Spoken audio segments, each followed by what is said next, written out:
안녕하세요, 강찬혁입니다.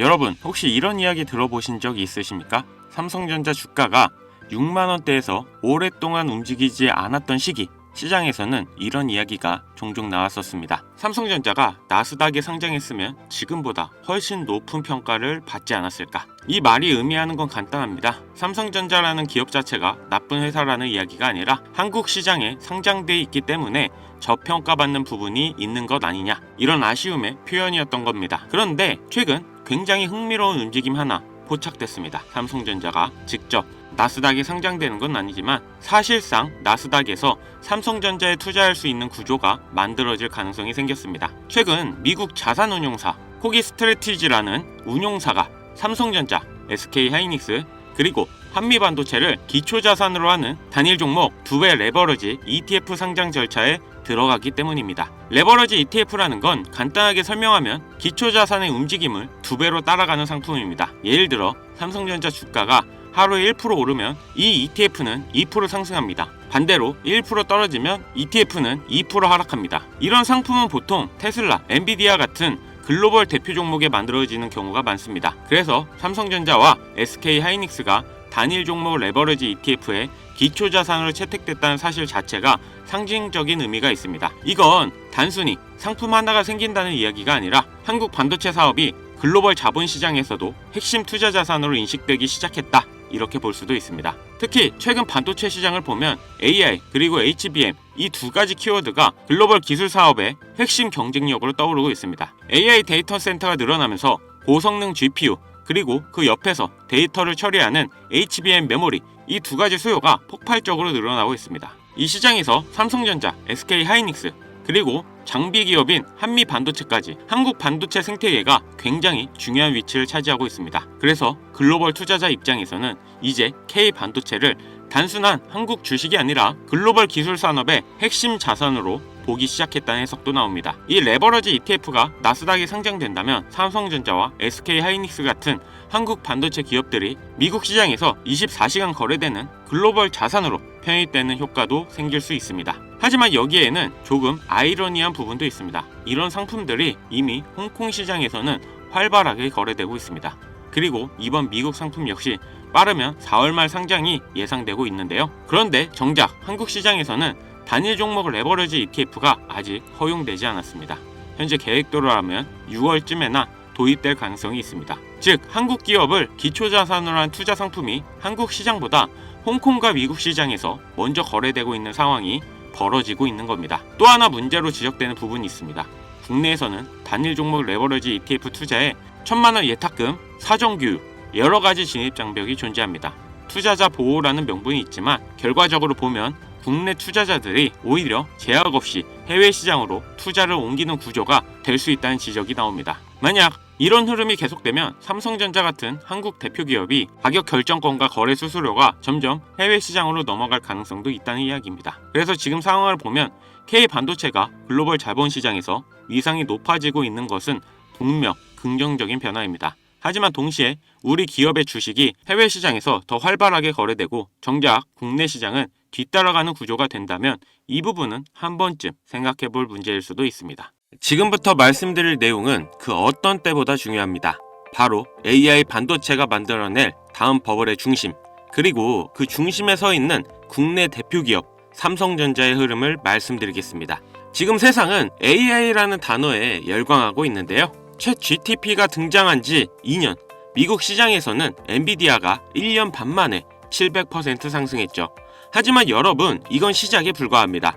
이제 무대는 해외가 아니라 국내 증시, 코스피이죠. 최근 공개된 삼성전자의 차세대 HBM 개발 로드맵, 그리고 AI 서버용 메모리 생산 확대 계획, 사실 반도체 신제품 발표는 이전에도 많았습니다. 그런데 왜 이번 흐름이 중요하냐? 삼성전자 반도체 부문은 공식적으로 이렇게 말했습니다. AI 시대의 핵심은 연산이 아니라 데이터 처리 속도다. 즉 AI가 발전할수록 가장 많이 팔리는 건 GPU가 아니라 메모리라는 건데요. AI가 아무리 똑똑해도 데이터를 실시간으로 처리할 메모리가 없으면 속도는 멈춰버립니다. 이건 단순한 부품 이야기가 아닌데요. AI는 이제 텍스트로만 배우는 시대를 넘어서 영상, 자율주행, 로봇, 스마트 팩토리까지 물리적 세상으로 확장되고 있습니다. 그리고 그 모든 사업의 공통점은 엄청난 데이터 처리량이죠. 삼성전자는 단순한 스마트폰 회사가 아닙니다. HBM, DDR5, 차세대 낸드, AI 서버용 메모리 점유율 확대, 특히 AI 반도체용 HBM 시장에서 SK 하이닉스와 경쟁 구도가 코스피의 핵심 스토리가 되고 있습니다. 여기서 중요한 질문 하나, 왜 지금이냐? 경제 사이클을 보겠습니다. 2007년 아이폰이 나왔을 때 사람들은 세상이 바뀐다고 했었는데요. 하지만 애플의 주가는 바로 폭등하지 않았습니다. 2008년 금융위기, 유가 급등, 금리 인상, 거시 환경이 받쳐주지 않았기 때문입니다. 진짜 상승은 언제였습니까? 2015년 저금리, 유동성 확대, 돈이 시장으로 흘러 들어오던 시점, 기술, 유동성 이 두 가지가 만나야 버블이 나옵니다. 지금 상황이 비슷한데요. 금리는 정점 논란 이후 하락 기대감이 커지고 있고 유가도 안정세입니다. 유동성 확대 가능성이 다시 거론되고 있다는 거죠. AI 산업이 폭발하려면 결국 반도체 슈퍼사이클이 와야 합니다. 그리고 그 중심에 있는 기업, 바로 삼성전자입니다. AI 사업의 본질은 간단합니다. AI는 데이터를 먹습니다. 데이터는 서버에서 돌아갑니다. 서버는 메모리를 씁니다. 결국 돈은 반도체 기업으로 모입니다. 미국에는 마이크로소프트, 구글, 아마존이 있고 한국에는 삼성전자와 SK 하이닉스가 있습니다. 엔비디아가 두뇌라면 삼성전자는 피와 같은 존재인데요. AI 서버 한 대가 늘어날 때마다 반드시 필요한 기업. 자, 여기서 투자자들이 가장 많이 하는 착각. 삼성전자는 이미 많이 오른 거 아니냐?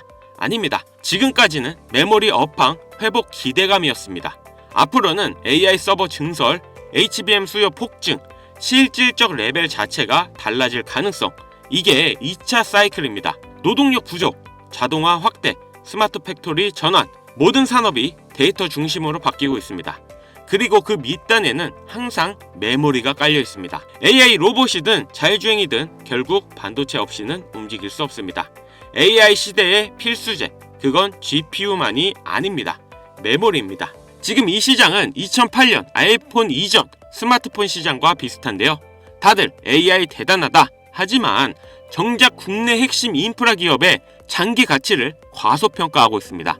여러분이 지금 보는 삼성전자는 단순 가전회사가 아닙니다. AI 시대의 인프라 기업입니다. 그럼 질문하실 겁니다. 그래서 삼성전자만 보면 되냐? 아닙니다. 진짜 수익은 메인 인프라 그리고 숨은 수혜주에서 나옵니다. 이미 대형주는 많이 알려져 있습니다. 그래서 길게 보면 우상향은 하지만 단기 조정은 피할 수 없습니다. 하지만 AI 반도체 생태계에서 소부장, 패키징, 테스트, 장비 분야에서 조용히 기술력을 쌓고 있는 국내 기업들이 있습니다. 그래서 진짜 고수들은 삼성전자 주가보다 먼저 이 회사들 차트를 봅니다. 이미 일부 종목은 조용히 바닥을 다지고 있고 거래량이 서서히 들어오기 시작했습니다. 개미들은 대기업에 눈길이 몰려 있어 아직 사람들 관심은 없습니다. 그래서 지금이 기회인 겁니다. 나중에 뉴스가 나오기 시작하면 늦습니다. 그때 수혜주들은 이미 몇백씩 올라 있고 개인들은 꼭대기에서 들어가게 됩니다. 그래서 저는 항상 말씀드립니다. 대장주가 아니라 대장주를 먹여 살리는 회사가 진짜 돈이 되는 종목이라고. 그리고 이번 AI 반도체 사이클에서도 그 역할을 하는 회사가 분명히 존재합니다. 피지컬 AI, 로봇, 자율주행, 데이터 센터, 이 모든 흐름의 중심에 연결된 기업, 국내 대형 반도체주들이 커질수록 같이 커질 수밖에 없는 구조를 가진 회사. 지금 이 시점에 남들보다 한 발 먼저 이 흐름에 올라타야 하는 이유입니다. 자, 그래서 지금쯤 이런 생각 하실 겁니다. 그래서 그 회사 이름이 뭔데? 하지만 제가 공개적인 유튜브 영상에서 덜컥 그 이름을 언급해버리면 어떤 일이 벌어질까요? 조회수가 몰리면서 소위 말하는 개미들이 꼬이기 시작할 거고, 이는 필연적으로 시세에 일시적 왜곡을 불러옵니다. 그렇게 되면 귀신 같은 기관들이나 세력들이 낌새를 채고 가격을 흔들어버릴 가능성이 있습니다. 오히려 우리가 진입하기도 전에 차트가 망가질 위험이 있다는 뜻입니다. 물론 모든 투자는 투자자 개인의 책임에 있습니다. 세상에 무조건 오르는 주식은 없으니까요. 하지만 남들보다 한 발 앞서서 제가 꾸준히 차트를 보며 지켜본 AI 반도체 관련 수혜주의 정보를 미리 참고해보고 싶으신 분들이라면 이야기가 다릅니다. 그래서 정말 진지하게 공부하고 대응하실 의지가 있는 구독자분들에게만 공유해드리려고 합니다. 화면 보이시죠? 이 번호로 수혜라고 보내주시고 댓글에 구독 완료 달아주시면 구독자인지 확인 후 보내드리겠습니다. 자, 1분 정도의 시간 투자로 여러분들의 인생을 바꿔줄 소중한 자료라 생각하며 영상은 여기서 마무리하겠습니다. 감사합니다. 강찬혁이었습니다.